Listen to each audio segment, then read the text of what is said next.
Ako nga pala si Wena. 18 anyos lumaki sa Manila. Pero sa probinsya ako pinanganak. Masaya ang aming pamumuhay, kasama ko ang aking ama't ina at nakababatang kapatid na si Minar. Ang kwentong ibabahagi ko ay tungkol sa kalbaryong naranasan namin ng aking kaibigan na si Ana. Matalik kong kaibigan at kababata ko rin. Nangyari ito sa aming probinsya at ito rin ang dahilan kung bakit nasa Manila na kami naon naninirahan, araw ng Sabado at walang pasok. Masaya akong naglalaro nang may tumawag sa akin. Nang lumabas ako ng bahay upang tingnan kung sino ang tumatawag sa akin ay ang kaibigan ko palang si Ana. Oh, Ana, ikaw pala. Bakit tanong ko sa kanya? Laro tayo, Wena, aya sa akin ng kaibigan ko. Ganun ba? Sad ko. Sige, magpapaalam lang ako sa inay. Sad ko. Agad ko nga pinuntahan si inay sa kusina na kasalukuyang nagluluto. Inay, maari po ba ako makipaglaro kay Ana? Sad ko sa aking ina.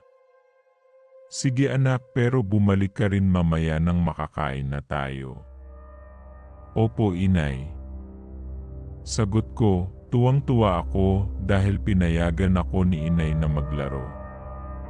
Habang naglalakad kami ng aking kaibigan ay masaya kaming nagkwekwentuhan at nagtatawanan. Halakhak naming dalawa ang tanging maririnig. Nang mapadpad kami sa tabing dagat, malapit sa bundok, may napansin kaming bahay sa banda roon. Curious naman kami kasi bakit magkakaroon ng bahay doon, pribado na ang lugar na yon. Pero binaliwala na lang namin yun ni Ana. At nagpatuloy sa aming paglalaro. Tumagal din ng mahigit 1 oras kami sa paglalaro bago namin naisipan umuwi at magpaalam sa isa't isa. Pasado 11:00 na nang makauwi ako sa amin at kumain na din ako. Nakita ako ni inay.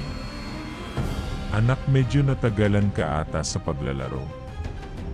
Sad ni inay. Pasensya na po inay, napasarap lang po kami sa paglalaro. Siya nga pala inay, napansin niyo po ba yung bahay doon banda sa tabing dagat? Anak, bali-balita na mag-anak ng aswang ang nakatira doon. Sad ni inay. Paano niyo po nasabi inay? Tanong ko. Ayon sa ilan nating kabarangay, gabi-gabi may nawawalang mga hayop at bata dito sa karatig bayan natin.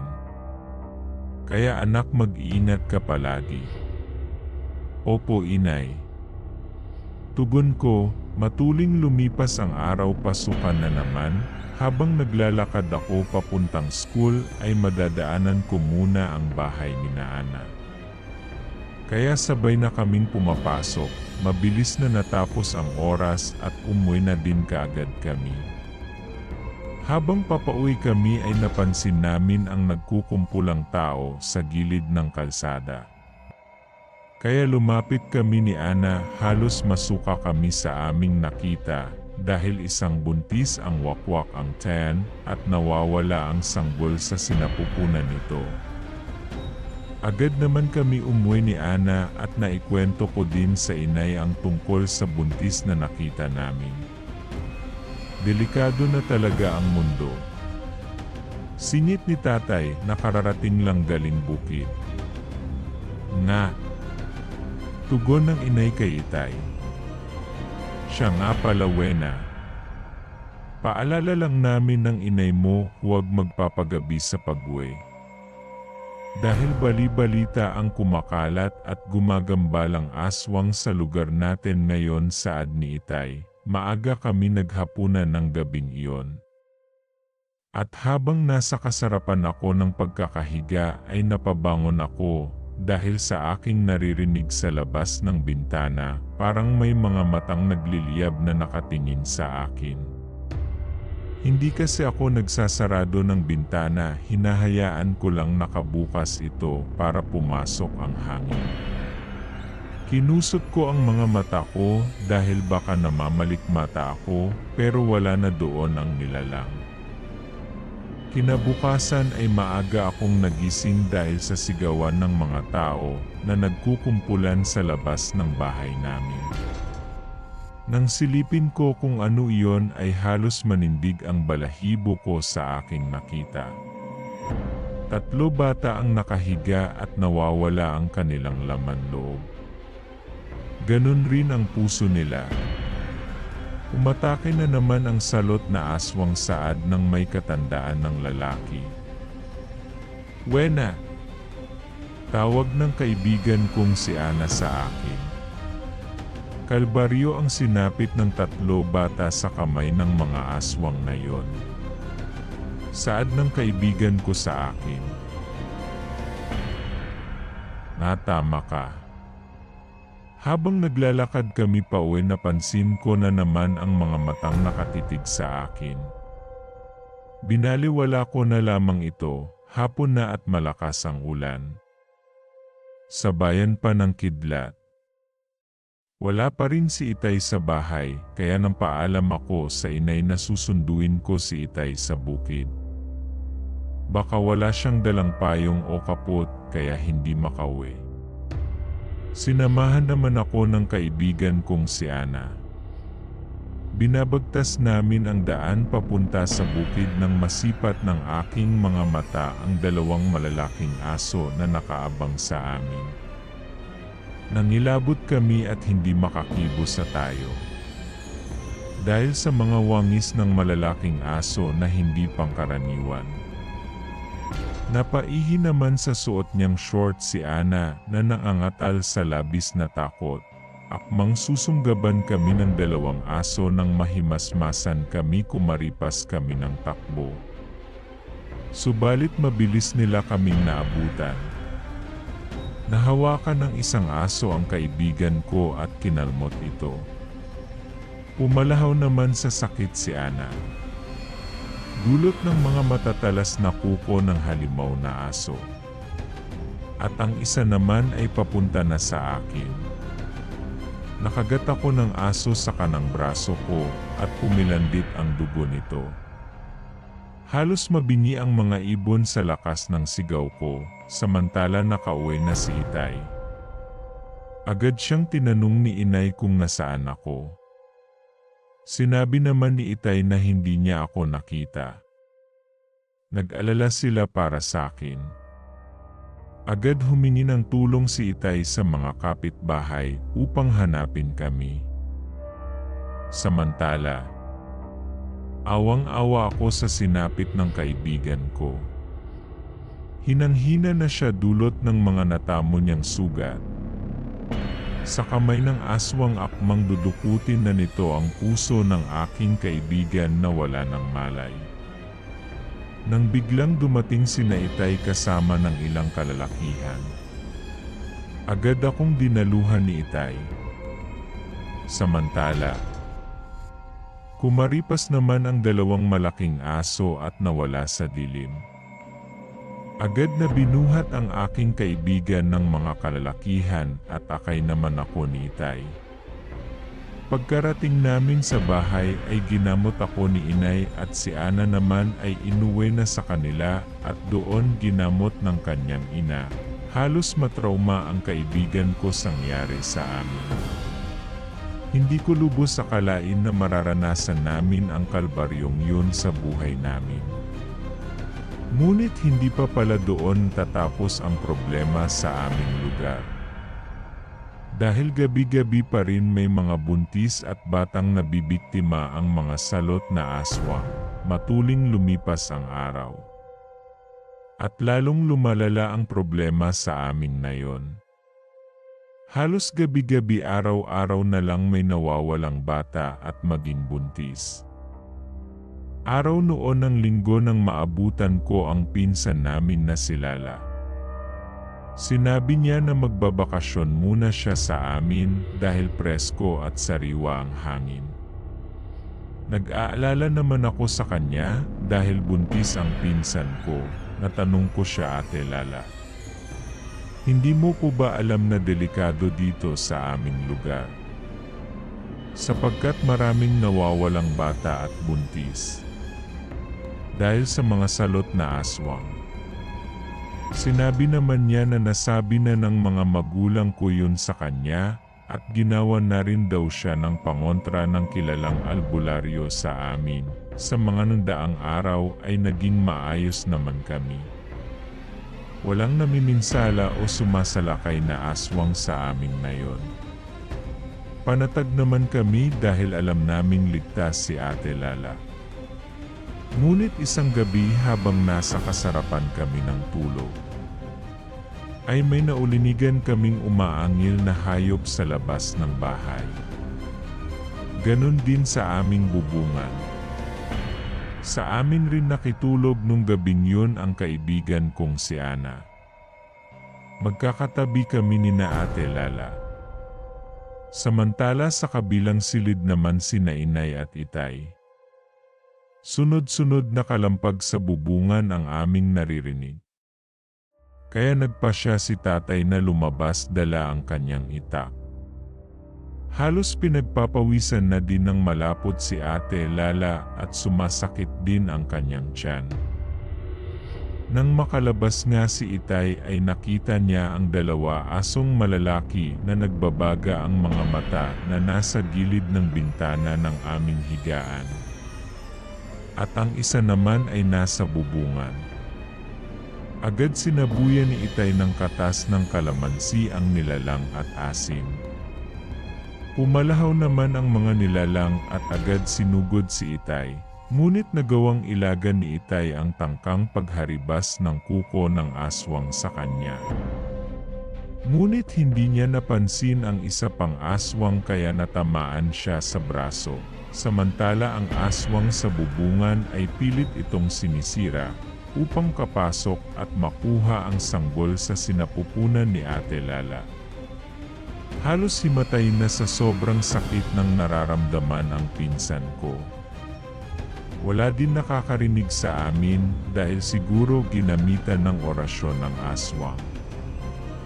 Habang abala si Itay sa pakikipagbuno sa dalawang aswang sa labas, ay nakapasok na sa loob ng aming bahay ang isang aswang. Dumaan ito sa siwang ng bintana at nag-anyong pusa. Tumutulo ang malapot nitong laway habang titig na titig sa tiyan ni Ate Lala at natatakam. Agad naman tumalima si Inay, kinuha niya ang asin at sinabuyan ng aswang. Si Ana naman ay nagdikdik ng bawang kahit nangangatog pa at binato sa aswang. Akmang susunggaban ng aswang si Ate Lala nang mahagip ng paningin ni Inay ang buntot, pag-iagad niya ito kinuha at hinampas ng paulit-ulit sa aswang. Hindi naman magkamayaw sa sakit ang aswang dahil sa nadaramang sakit dulot ng paglatigo ni Inay. Agad ito nag-anyong pusa at kumaripas ng takbo sa madilim na lugar. Samantala lumabas naman si Inay upang tulungan si Itay. Halos mapaupo si Itay sa lupa sa tindi ng pinsalang tinamo niya. Agad naman nahataw ni Inay ang aswang na balak atakihin si Itay. Umatungal ito dahil sa sakit na nadarama. Akmang susunggaban ng isa pang aswang si Inay ay mabilis itong nataga ni Itay ng itak niya, kaya umatungal din ito sa labis na sakit. Akmang tatagain uli ni Itay ang aswang nang mabilis itong nakatakbo sa madilim na parte ng gubat. Agad naman sila bumalik sa loob, ginamot ni Inay si Itay at nawala na rin ang matinding kirot na nadarama ni Ate Lala. Nang gabing yun ay payapa naman kaming nakatulog. Kinabukasan ay maaga kaming nagising upang mamalengke. Habang namimili sina Itay at Inay sa palengke, ay may matandang nakatingin kay Ate Lala. Asa balkonahe kasi ito at nagkakape, titig na titig ang matanda sa aking pinsan. Akmang lalapitan ko sana ito nang bigla na lang mawala, kaya hindi ko na pinagtuunan pa ng pansin. Nang dumating si inay at itay ay nagluto na rin kami para sa tanghalian kinagabihan. Habang naghahapunan kami ay nakaramdam na naman kami ng huni ng tiktik sa bubungan. Agad namin tinapos ang aming paghahapunan. Nakiramdam muna sina itay at inay sa paligid. Samantala habang nakikiramdam kami ay may mabaho kaming naamoy sa labas. Sumasakit na rin ang tiyan ng aking pinsan. Agad naman dikdik si inay ng bawang at hiniwa ang kalamansi at pinigas sa isang lalagyan. Si itay naman ay kinuha ang kanyang bagong hasang itak at nakiramdam uli sa paligid. Tumitindi din ang paghilab ng tiyan ng aking pinsan. Kahit hindi pa niya kabuwanan at sunod-sunod na huni ng ik-ik ang aming naririnig sa labas ng bahay. Pilit sinisira ang aming bubungan, hindi lamang isa kundi dalawa o higit pa ang nasa labas. Habang nakikiramdam kami, pinaglalagyan ni inay ng asin at bawang ang mga bintana upang hindi sila makapasok. Ngunit sadyang mabagsik ang mga aswang. At gustong makuha ang sanggol sa sinapupunan ng aking pinsan. Pilit nila winawasak ang aming bintana at bubungan.